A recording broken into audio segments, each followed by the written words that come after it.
Welcome to Down Ancient Trails, the online archaeology forum of the Sharma Center for Heritage Education, India. Brush the dust off long forgotten thoughts. Slice through time and space. Listen to stories in stone.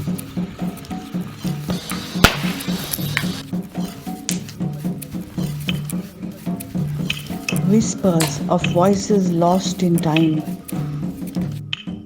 Build bridges across worlds. Curious minds reach out to the past.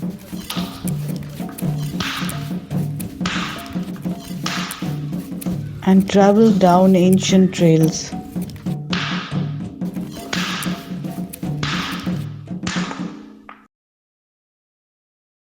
Okay, perfect. Okay, thank you. And thank you for inviting me for this, to give this lecture. So actually you gave all the details and 1 minute, it's not working. You gave most of the details and here are some of everything that I'll present you has been already published in several papers, and if someone wants a copy, they can write me or find it on the internet. And as you said, this was part of Guy Sisma-Ventura postdoc. That it was a collaboration that we started as a small examination, and since then we didn't stop collaborating on this subject. So we're gonna dive into the deep blue and examine a little bit about fish.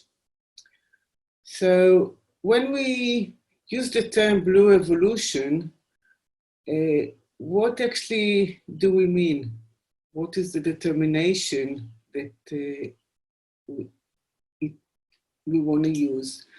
So the term blue evolution actually refers to remarkable emergence of aquaculture as an important and highly productive agricultural activity.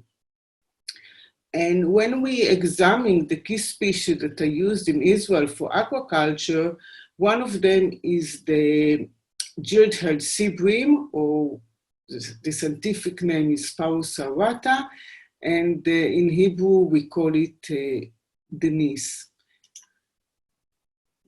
And one of the questions is why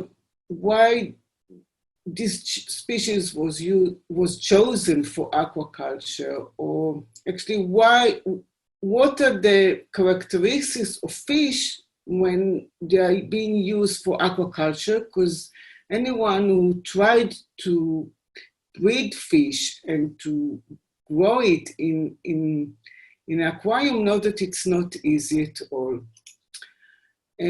So what is so interesting about this species is that it demonstrates high tolerance to changes in water temperature and salinity level. Basically, when we look on the geography distribution of fish, the parameter that decide if they will be there or not, among them, it's water temperature and salinity level. And when a fish can tolerate changes in these two parameters, it's really, really good for his survival. Another interesting fact is that it exploits various aquatic habitats due to the fact that it can tolerate changes in water temperature and salinity level. And you can find it in the littoral zone, in the hypersaline lagoons, in the estuarine area. So you can find it nearly in many, many habitats. Another interesting point is that it grows very fast to what we call plate size, which is between 17 to 25 centimeters in total length, and it's within 1 year. And in nature, mature adults who are up to 7 years old may reach a really large length of 75 centimeters. And above all, which is the most important thing, it's a very tasty fish, and therefore it has a high commercial value. So we have been asking ourselves what was the economic role of Sparus aurata in antiquity, and can we identify the roots of blue evolution in antiquity? Because you have all kind of assumption about it, but it's really hard to identify aquaculture in the past. So in order to answer this question, we must go back to the archaeological site. And the most important thing when you try to find fishermen is that fine sieving will be applied. And when I say fine sieving, I mean between 0.5 millimeter to between 0.5 millimeter to 1 millimeter. I mean, larger than 1 millimeter is not so good because you lose a lot of fish bones. Now, when we look on the Sparus aurata from a zooarchaeological aspect, it is really a perfect fish to study because on a family level, which are the seabreams, the Sparidae, it's easy to identify most of the skeletal elements. And what is so interesting about the Sparus aurata is that when you look on his lower jaw, you have this large molariform teeth. So first of all, you can identify this jaw very, very easily. And secondly, you can identify and recover these teeth. And you can see here a sample from an archaeological site from Tel Dor, and you see how easily you can identify these teeth. Of course, this is after sieving, and one of the problems that I found out that is inside that you don't have a zooarchaeology, sometimes these teeth goes to special finds and they are not recorded as zooarchaeological find. And another very important fact is that the remains, the teeth and the skeletal elements of Sparus aurata preserved very well in archaeological site, and they are highly abundant in archaeological site. So I went over zooarchaeological reports for more than 50 sites from Israel, dated from 50,000 years ago, which is the Middle Paleolithic, till historic periods. Here is a representative until 1000 BC.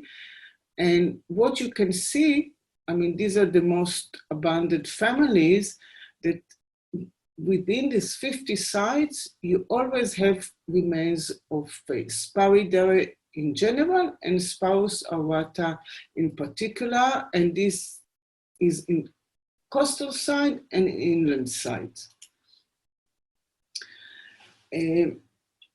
Moreover, actually, remains of Sparidae provide the earliest evidence of fish trade from the coast to Judea Mountains already 15,000 years ago, which is the Natufian culture in Israel, in the site of Chatula.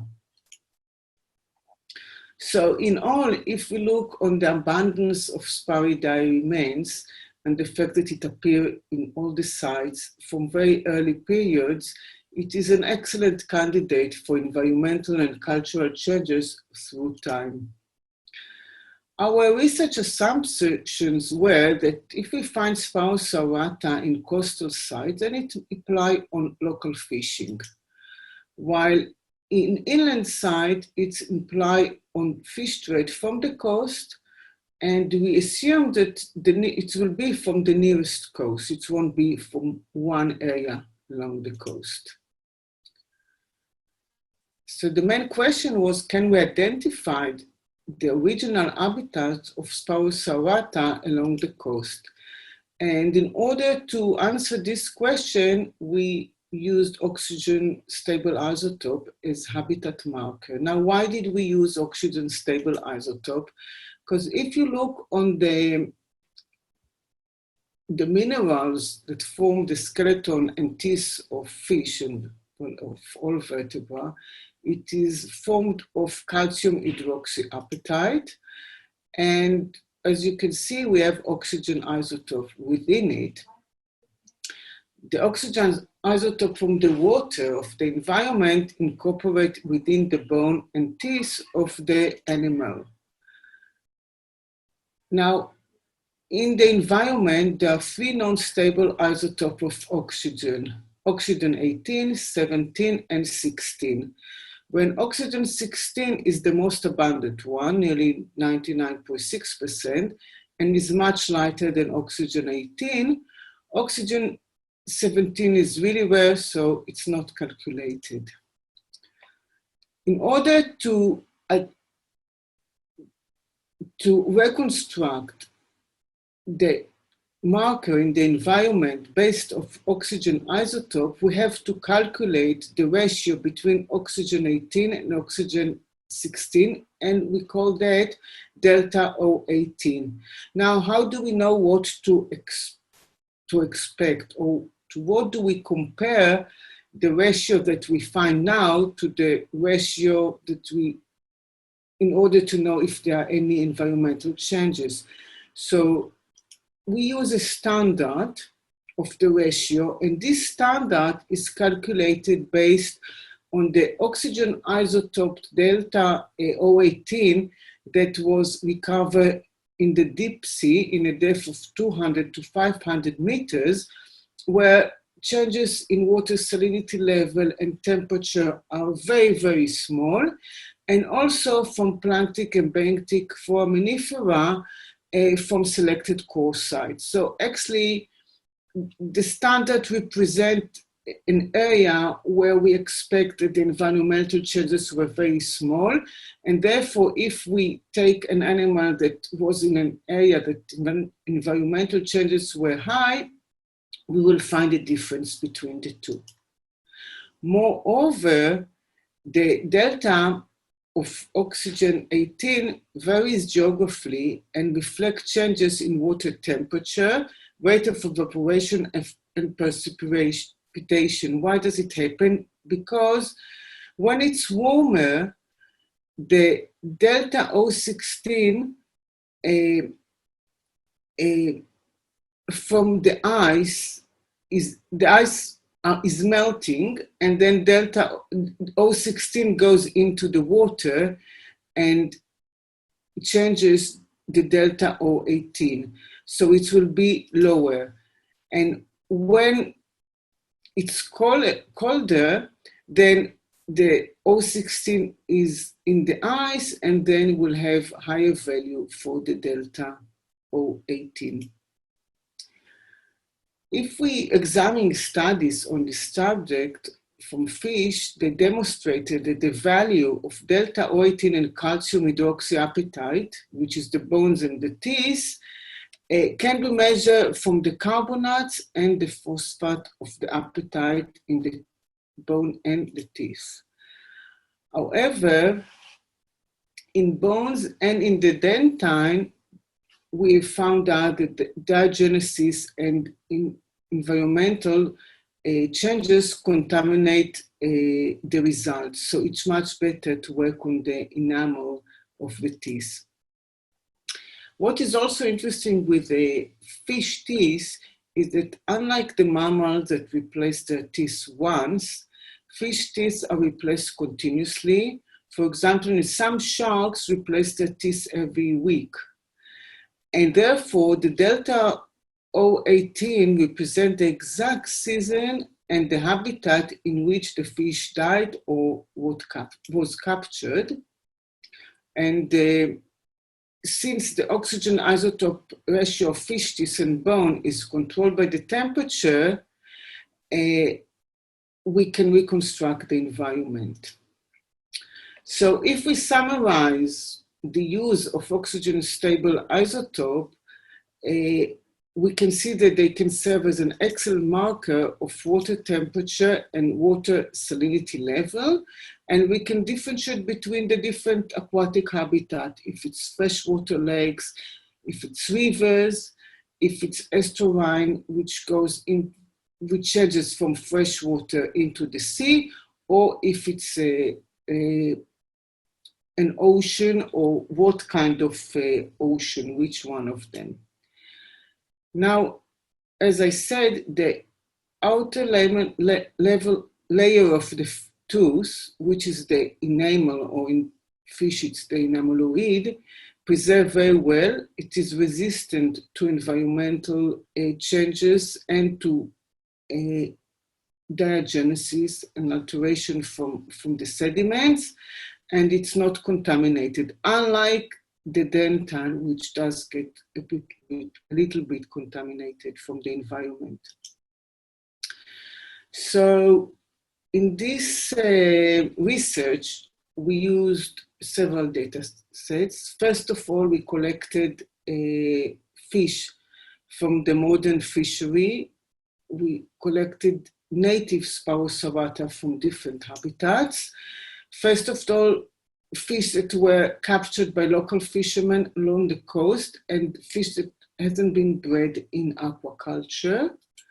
And secondly, we collected published data from the shallow hypersaline lagoon of Sabachat el-Bardawil, which is today in Egypt's North Sinai, in this area.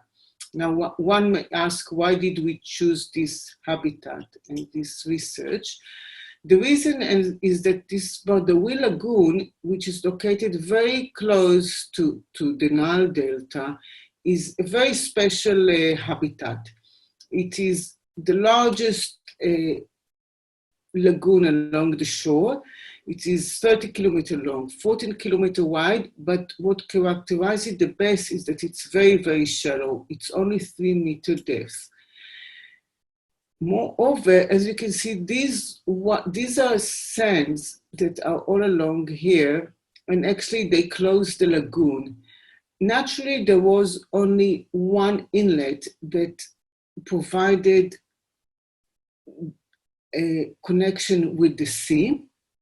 Today, there are 3 inlets because people open it a little bit, which means that when the sediments from the Nile are transported along the lagoon, every once in a while they close the inlets.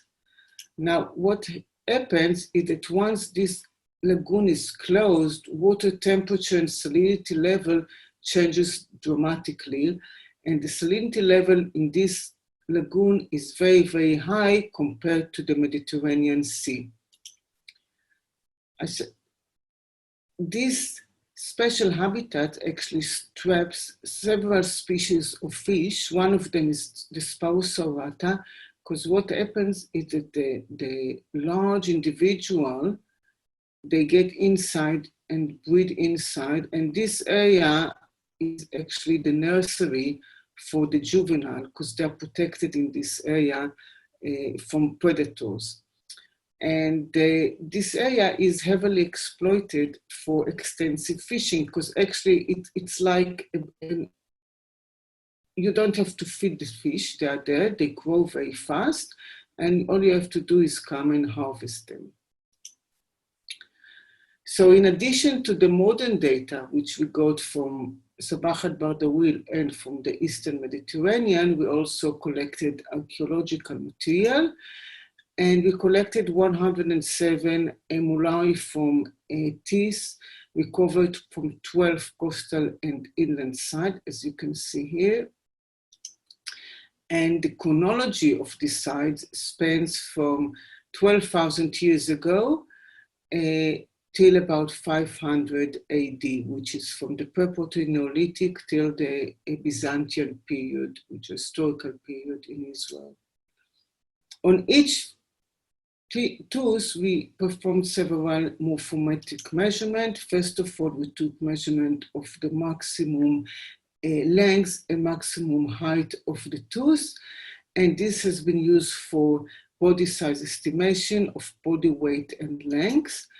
And then we took sample from the enamel after cleaning the outer surface and examining the delta 018 in each tooth. So let's see what were the results that we received from these 107 teeth. And this is the first graph, and this is the body mass against the chronology from the pre-Proto-Neolithic to the early Islamic.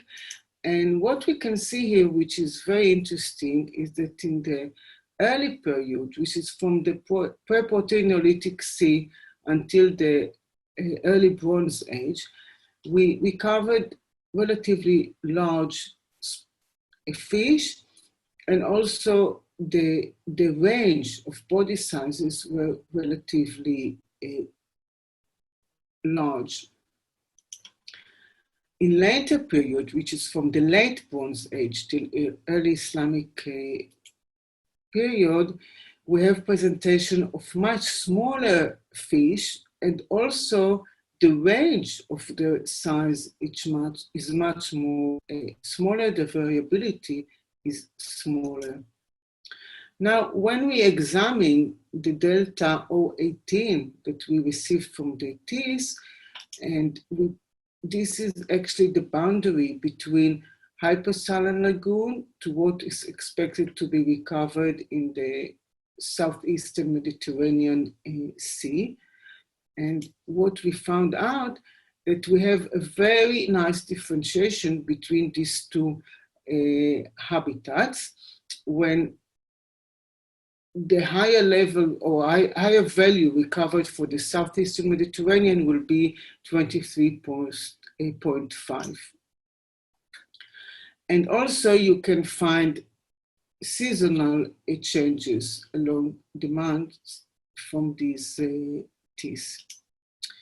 So when we plot body size against chronology and oxygen isotope, the delta O18 of the teeth, you can see a very nice pattern. First of all, I remind you that this is the differentiation between hypersaline lagoon and the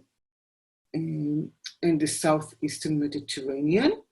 And in early periods, which is from the pre-Proto-Neolithic sea till early Bronze Age, we find that most of the fish present delta O15 value of the Eastern Mediterranean. Still, if you look here, some of the fish did present value of hypersaline habitat. And actually, this is the first clear evidence that in the past, along the eastern shore of the Mediterranean, there used to be coastal hypersaline lagoons. And these lagoons existed enough time so the fish could get inside, they were large enough, and that they were actually harvested. So we don't have any deep sea fishing, but we have harvesting of fish from the lagoons. If we go to later periods, from the late Bronze Age to early Islamic, we see that most of the fish actually present hypersaline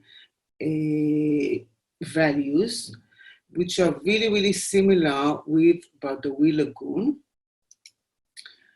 And that only in one site, in the Iron Age site of Tel Dor, which is near Haifa Bay, we find several fish, several Sparidae, Sparus aurata fish that have a marker of the Eastern Mediterranean Sea. So it means that most of the fish that were recovered in later periods weren't captured from the local sea, but they were transported from Badawi Lagoon, except for Tel Dor, where you have a mixture of these two groups.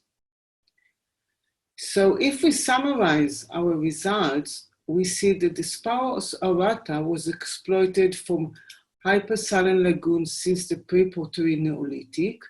And then we see that from the late Bronze Age, when water levels stabilized and Badawi Lagoon was formed, most of the fishing of the Sparus aurata was performed from Badawi Lagoon, and that most of the Sparus aurata were transported along the coast, even to sites just nearby, like Ashkelon. They were transported from the Badawi Lagoon along the coast and inland. And the only site, the site of Tel Dor, is the only one, just here in Haifa Bay, where we could find also some local fishery. And in addition, we find a very large reduction in Sparus aurata body size from the late Bronze Age.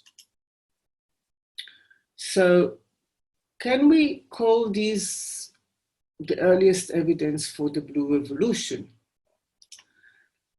How do we identify Blue Revolution? So if we go to the literature, we see that the earliest evidence for fish aquaculture is currently dated to about 8,000 years ago and is associated with carp cultivation in the rice fields of China, where actually there is extensive exploitation of carps from floodplains, and minimum investigation in the growth because there is no feeding, and the reduction in fish body size. So what happens after they crop the rice, they collect the fish, and they don't have to investigate much for this activity. But what happens at the end is that the carps through time become much smaller. So if we look at the characteristics that we observe for the Sparus aurata exploitation, we find the same characteristic. We find extensive exploitation of fish from natural habitat since the late Bronze Age period when Sabachat Bardawil was formed. We find minimum investigation in their growth because you don't have to do anything. They are there and they grow, and within 1 year they get the size of a plate. And that's why we find reduction in fish body size, because you can catch them after 1 year and you don't have to go into the sea in order to get the largest fish. And then they're traded along the coast and inland.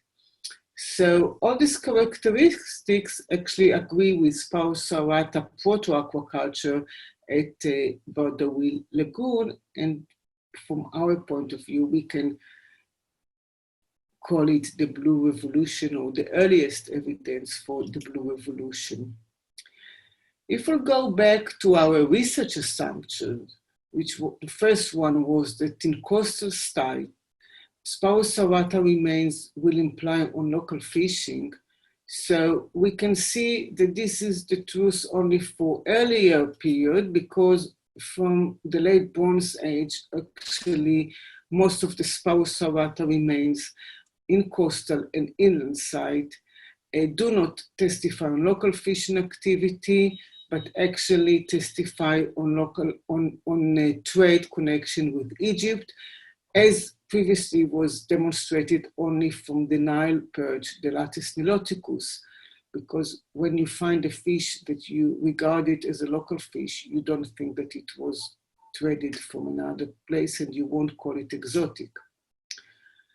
Moreover, if you look on the second assumption that in inland sites, Sparus aurata remains implying on fish trade from the coast, so we can see that Sparus aurata resulted from intensive trade from Bardawil Lagoon and not from the nearby coastal sites or nearby habitat as we previously assumed. Oh, so 1 minute. So in all, what we can summarize and say that we demonstrated here that fish that were regarded as local should actually be regarded sometimes as exotic as well, and that when you use oxygen isotopes, this is the only way that you can find from where the fish were captured. So that's all. Thank you very much.